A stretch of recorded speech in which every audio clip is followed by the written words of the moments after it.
하늘건강법 건강강의 시간으로서 이번에는 섭진, 특히 주부 섭진, 사타구니 섭진의 원인 및 치유 방법에 대해서 알아보겠습니다. 섭진은 일단 땀이 납니다. 맞죠?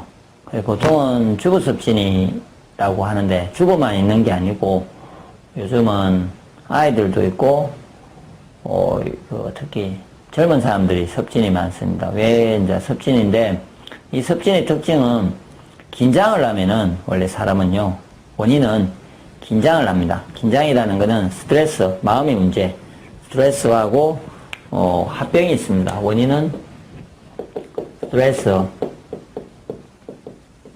합병 같은 이렇게 마음의 병입니다. 마음으로 인해서 마음의 문제가 있어가지고 마음 쪽에요. 그러면은 긴장을 하면은 교감신경이 있고 부교감신경이 있으면 서양적으로 설명하면요 교감이 쪽으로 문제가 되면은 신경조직에서 저도 지금 이제 손에서 좀 막 강의를 하다 보면 좀 땀이 납니다. 그러듯이 땀이 나는데 이게 일정하게 나고 괜찮으면 되는데 이게 너무 심하게 계속해서 나기 때문에 그 피부가 문드러지는 거죠. 예를 들어서 오래 땀에 젖어 있으면 그러니까 그게 어떤 내가 긴장을 할 때 일시적으로 나는 거는 괜찮은데요. 그것이 어떤 기혈이 막힘으로 인해 가지고 그 어떤 손이나 사타구니 쪽에서 심하게 땀이 많이 형성이 되면서 그것이 문드러지는 거죠. 그러면은 그걸 섭진이라고 합니다. 그래서 보통 주부 섭진이라고 하는데 왜냐면 나이든 옛날에는 주부라는 개념을 붙인 게 그 주부들이 스트레스를 제일 많이 받을 때였습니다. 이전에는 많이 받는데 요즘은 애들도 섭진이 있죠. 아이들 섭진도 있기 때문에 섭진을 주부 섭진이라고 한 것 중에는 대부분 손에 나고요. 주부 섭진은 손에서 나는데 손은 동양적으로 또 쳐도요 상하 심포삼초를 조절하는 손입니다. 손에서 아까 마음의 문제로 인해서 땀이 나는데 교감신경의 문제로 인해 가지고 그게 손이 가장 심합니다. 섭진의 대표적인 부분은 손에서 납니다. 그래서 손에서 심포삼초에 문제가 있어서 손에서 납니다.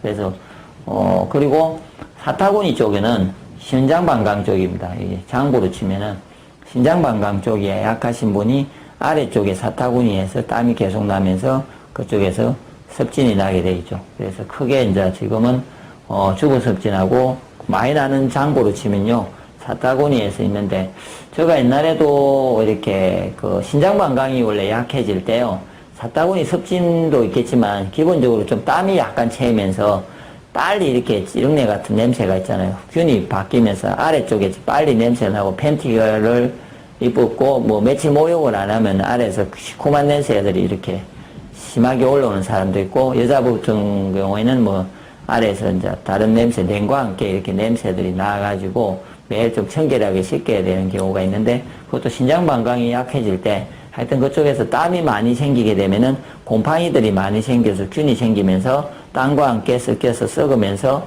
이렇게 냄새가 나는 거죠. 그러면서 사타구니 섭진으로 형성됩니다. 그러면 일단은 원인은 일단 스트레스 합병이고 장부는 크게 두 장부에서 이렇게 나고요. 그러니까 두 장부에서 나기 때문에 동양에서는 항상 제가 이제 하늘건강법에서 주장하는 거는 만병의 원인, 그러니까 질병, 정상, 그 다음에 통증은 육장육부의 음양, 허실, 한열에 있다고 합니다.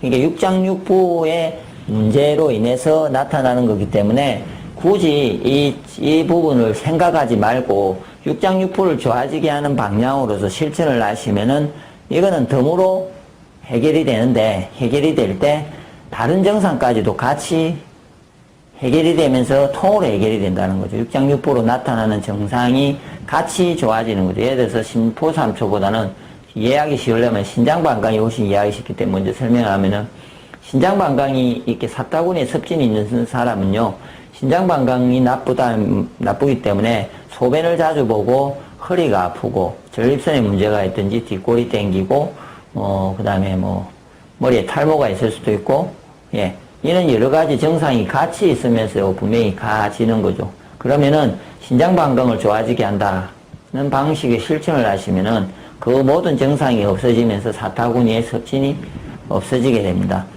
그런데 그렇게 되고요. 상하라는 거는 이 모든 것과 관계가 있는 모든 몸에서의 모든 기혈의 중심이 상하기 때문에 상하의 문제는 제일 먼저 특히 섭진의 문제를 해결하려면요. 일단은 막힌 기혈을 뚫는 게 가장 급선무입니다. 예. 기혈순환을 장애를 해결합니다. 기혈순환을 좋아지게 하면은 일단은 섭진은 땀이 안 나게 되어 있습니다. 실제로 해보시면 기혈순환을 좋아지게 하면은 쉬운 거 예로 기혈순환을 좋게 하는 방법 중에요. 상하를 좋게 하는 방식 중에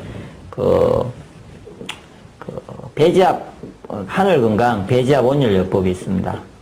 하늘건강 배지압 온열요법. 예. 배를 지압을 하면요 어떻게 되냐면은 신경이 배로부터 자극이 되면서요 일단 1차적으로 신경이 매우 편안해지면서요 손에 땀 나는 게 바로 완화되는 게 느낄 수 있습니다.